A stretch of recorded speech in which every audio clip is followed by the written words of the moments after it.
Hi guys, welcome back to sweet चुरीज। मैं हूं रुधिर। कैसे हैं आप लोग गाइस? तो आज हम लोग देखने वाले हैं हिंदू जोन चैनल से मजहब की खूबसूरती पार्ट 12 फनी पाकिस्तानी मौलाना स्पीच फनी। ओके, तो स्टार्ट करते हैं ये वीडियो। बट उससे पहले यार एक कमेंट आया था, मतलब एक भाई साहब कर रहे थे कि हाँ, अपने धर्म की भी खूबसूरती दिखाओ।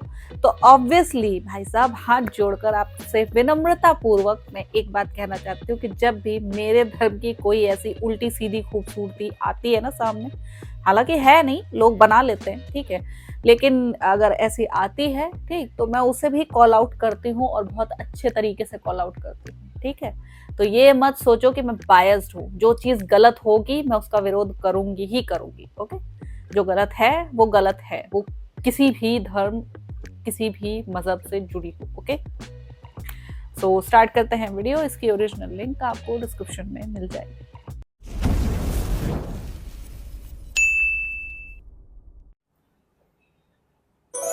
होती हमको कुछ नहीं होती बाबू।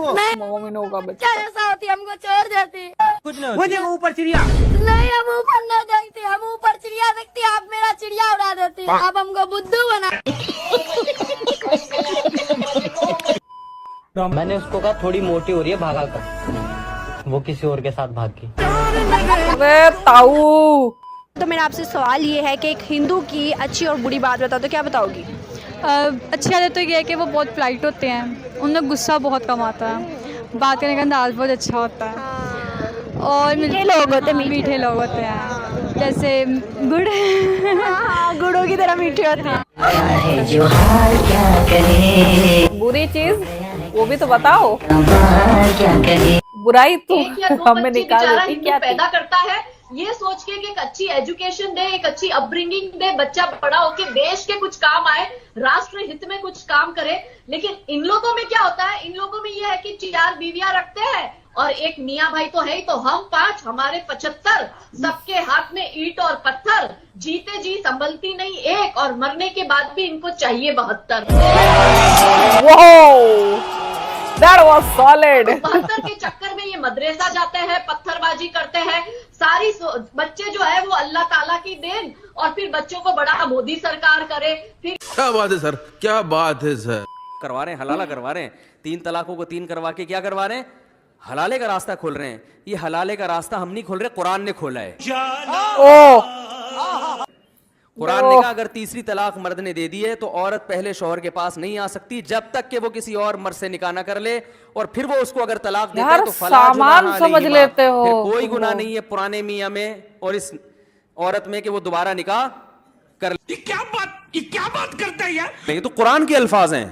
लोग कहते हैं गैरत के खिलाफ है। गैरत के खिलाफ इसलिए नहीं है, वो लोग कहते हैं गैरत के खिलाफ एक आदमी की बीवी है किसी दूसरे के पास जाए, फिर वहां से घूम के इसके पास आए। ओ भाईजान, एक आदमी की बीवी है ही नहीं है। क्या बोला तूने? ओ भाईजान, एक आदमी की बीवी है ही। भाई इनके दिमाग में जा रहा है, इनके मतलब खोपड़ी में घुस रहा है। इधर क्या बोला गिर्द है उनका, जो आई थिंक कि वो बंदा भी 20 साल यानी अपने 20s में है वो, और उसने जो है वो आता है, उसने सेट किया कैमरा, उसने रिकॉर्डिंग की इस चीज की, और फिर वो आता है, वो उनको जो है उनके ऊपर बैठता है और वो करता है। और ये सब कुछ मस्जिद में हो रहा है, ये सब कुछ मस्जिद में हो रहा है, उनके घर में नहीं हो रहा है। ये सारी वहां पे मस्जिद हो रहा है, सामने कुरान पढ़ा हुआ है, तो यहाँ पे हदीसें पढ़ी हैं, तो हर जगह कुरानिक वर्सेस हैं। और ये तो होगा, ये तो होगा। मजे से लगे हुए, पहले यूं पहले उस तरफ, फिर उन्होंने कहा नहीं मजा नहीं आ रहा, मेरे को मजा नहीं आ रहा, टर्न अराउंड, मैं आपका चेहरा देखना चाहता हूँ, मेरा जो है ना, मैं तो वो फिर टर्न अराउंड करता है, तो फिर अच्छा नहीं, उससे पहले की तो मैंने बात ही आपको नहीं बताई, उससे पहले तो मैंने बात ही नहीं बताई ना। उससे पहले वो जाता है बंदा, पहले तो निकालता है उनका पैकेज, फिर उनका पैकेज जो है वो हिलाता है अच्छे तरीके से अपने हाथ में, ऑयल भी लाते हैं, ऑयल है, सब कुछ, ये सारी चीजें इनको यानी प्रोवाइड की जाती हैं मदरसों में। ये मदरसा था, सॉरी मॉस्क नहीं है, मदरसा है। सो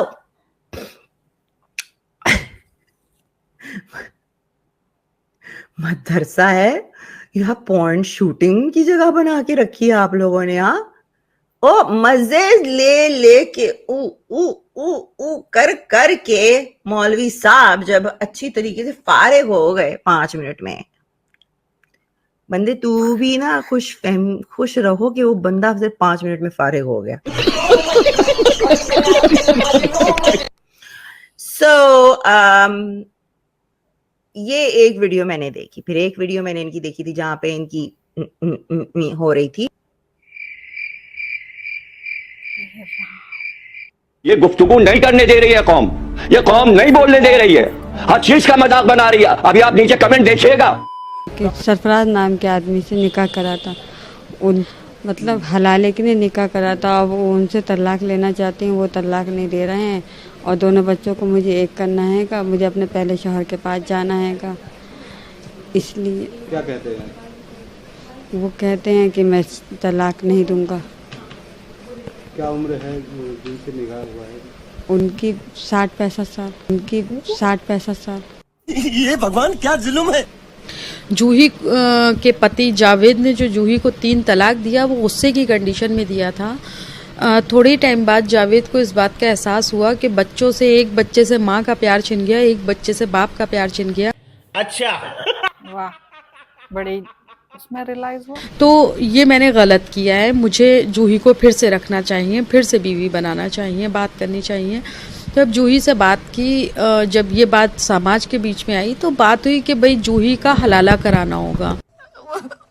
मुझे अपने घर जाना है। घटिया रस्म है ये। थोड़ा सा एक का बता देता हूँ इश्तिहार। हलाला सेंटर कराची एक चल रहा है जो कह रहा है कि जी हमें मर्द चाहिए पूरे पाकिस्तान से और 7,000 रुपया पर मीटिंग आपको हम देंगे क्लाइंट के साथ, जिसमें वो खातून क्लाइंट होंगी और आप 40,000 महीने तक कमा सकते हैं। स्लोगन चल रहे हैं, तलाक के नतीजे औलाद की तबाही, हलाल जिंदगी गुजारिए, इस किस्म के जैसे कोई जूते बिक रहे हों। आज ये खबर बड़ी खौफनाक छपी। माँ जबीन एक 19 साल की लड़की है और पाकिस्तान के एक छोटे दरमियाने से शहर में रहने वाली है। उसकी डिवोर्स हो गई, तलाक हो गई अपने मियाँ के साथ, झगड़ा हुआ, तलाक हो गई।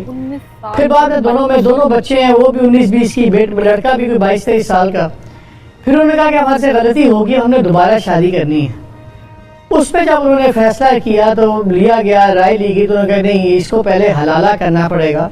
और हलाले का मतलब ये है कि किसी और से निकाह होगा और उनको एक शब गुजारनी होगी वहाँ पे, जिसको कहते हैं हक़ ज़ौजियत अदा करना होगा। उसके बाद दोबारा निकाह हो सकता है। घबरा कर उस लड़की ने खुदकुशी कर ली। नेट पे जाएं आप, हलाला सेंटर्स करें और देखें टेलीफोन नंबर, कॉन्टैक्ट्स, वो पूरी लिस्ट चलनी शुरू हो जाती है। कुछ उसमें वो सब कुछ नेट। जनसंख्या, आबादी जो है 10 गुना और फालतू होना चाहिए। हमारे इस्लाम के अंदर जो आबादी के ऊपर कोई पाबंदी नहीं है, जितनी आबादी हो उतना अच्छा है। इस्लाम में बढ़ोतरी होगी भाई, जनसंख्या बढ़ेगी तो हिंदुस्तान की जो है जनसंख्या भी बढ़ेगी। बेरोजगारी बढ़ेगी। देश में तो बेरोजगारी जब 10 आदमी थे जब भी थी, 100 आदमी थे जब भी है, 1000 हुए जब भी बेरोजगारी, 1 लाख हुए जब भी, और अब भी ये बेरोजगारी। इनके लिए कोई फर्क थोड़ी है, ये तो अल्लाह के हाथ में है। तुम क्या करोगे इसके अंदर? कुछ नहीं कर सकते, तुम्हारे बस का कुछ नहीं है। ये ऐसे, ये जो बेशरम लोग होते हैं ना, ये इन्हीं की वजह से जो बेरोजगारी है वो ऐसे ही लोगों की वजह से बढ़ रही है, क्योंकि ये खुद तो मतलब कुछ करते नहीं है, ठीक है, और ना किसी को करने देते हैं। ओके, ना किसी को कोई काम करने देते हैं। भाई कितनी इमेंस बढ़ती हुई, वो होता नहीं है जैसे अब एक तालाब देखो जिसमें पानी ठहरा हुआ रहता है, ठीक है, ठहरा हुआ रहता है, और अगर उसमें काई लगनी चालू हो जाए ना, तो जिस तेजी से वो काई बढ़ती है, ठीक है, भारत की पॉपुलेशन भी उसी तेजी से बढ़ रही है। तो अब बताओ आप कि एक उसको मतलब फैलती हुई एक ऐसी चीज को आप कैसे रोकोगे, ठीक है, जो बढ़ती ही जा रही कोरोना वायरस की तरह भाई बढ़ रहे हैं लोग।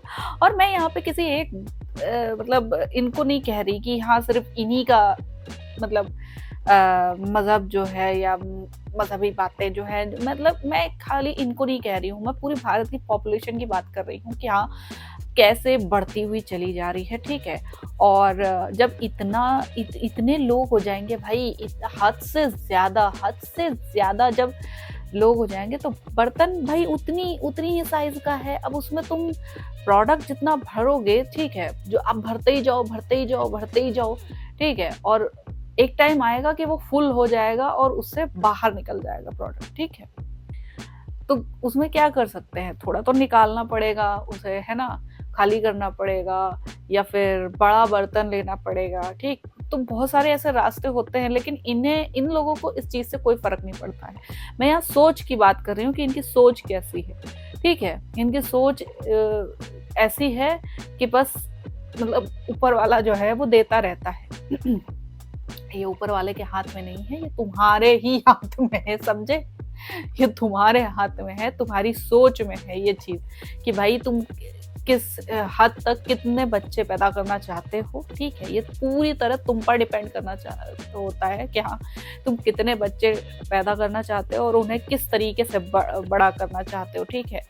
मतलब 1 या 2 बच्चे करके आप उन्हें अच्छा पढ़ाई लिखाई, अच्छी तालीम, ठीक है, अच्छी परवरिश, अच्छा खाना पीना, अच्छे कपड़े, ठीक है, अच्छे मेडिकल रिसोर्सेज देना चाहते हो आप उन्हें, या फिर कम से कम मतलब 15-20 की फौज खड़ी कर लो, ठीक है। एक के हाथ में केले का ठेला पकड़ा दिया, एक के हाथ में मतलब जूते सिलने के लिए मोची बना दिया उसे, एक को सऊदी भेज दिया और एक को मतलब वो कुछ और कर रहा है, पंक्चर की दुकान लगा दी, ठीक है। भाई जब इतने सारे जब हो जाते हैं ना, देखो ये मतलब बहुत ही ब्रूटल है ये, ठीक है, जो मैं बोल रही हूँ। आई नो सुनने में बुरा लग रहा होगा, लेकिन जब इतने सारे बच्चे होते हैं ना, तो फिर उतने रिसोर्सेज भी आपके पास होने चाहिए कि हाँ आप उनको अच्छे से पढ़ा लिखा सको, अच्छे से खिला पिला सको और मतलब अच्छी एजुकेशन दे सको, उनका अच्छा भविष्य बना सको, ठीक है।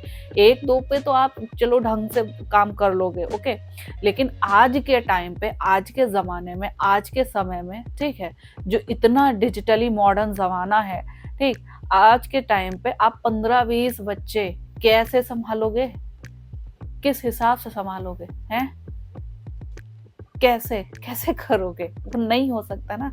तो ये चीज़ है, ओके, यहाँ पर सोच आ जाती है। भाई ईश्वर का क्या, आप ईश्वर को इसमें क्यों बीच में ले आते हो भाई, ईश्वर ने कुछ भी नहीं किया है, ठीक है, ये पूरी तरीके से तुम्हारे हाथ में है। अभी तुम वो भाई ऐसे तो तुम ये भी कह दो कि हाँ ईश्वर हमें नौकरी नहीं दे रहा है, ठीक है, फिर सारा ब्लेम उस पर डालो ना कि ईश्वर हमें नौकरी नहीं दे रहा, अल्लाह हमें नौकरी नहीं दे रहा है, ठीक है, अल्लाह हमें खाने को नहीं दे रहा है, हमें पहनने को नहीं दे रहा है, हमें ऐसे नहीं दे रहा, वैसे नहीं दे रहा। फिर आप सरकार पर ठीकरा क्यों फोड़ देते हो? सरकार ने थोड़ी ना आपको कहा है कि हाँ जाओ 15-20 बच्चे पैदा करो, ठीक है। आपने वो चीज के लिए तो बोल दिया कि हाँ अल्लाह ने हमें कहा है कि हाँ अल्लाह की देन है कि हाँ पैदा करो। तो जब उनको आप बीच में ले ही आए हो तो फिर अपनी हर चीज के लिए उन्हीं को जिम्मेदार ठहराओ ना। फिर हर चीज में दूसरी चीजों को क्यों ब्लेम करने लगते हो? फिर फल तो फलाना ढिमकाना बहुत सारी चीजें आ जाती हैं, तो वो बस दिमाग का फितूर है, ठीक है। अब पता नहीं कब साफ होगा, कब क्या होगा। सो आज के लिए बस इतना ही। आई होप आप लोग को रिएक्शन पसंद आया होगा। अगर अच्छा लगा हो देन प्लीज लाइक और शेयर जरूर करना। मैं मिलूंगी नेक्स्ट वीडियो में।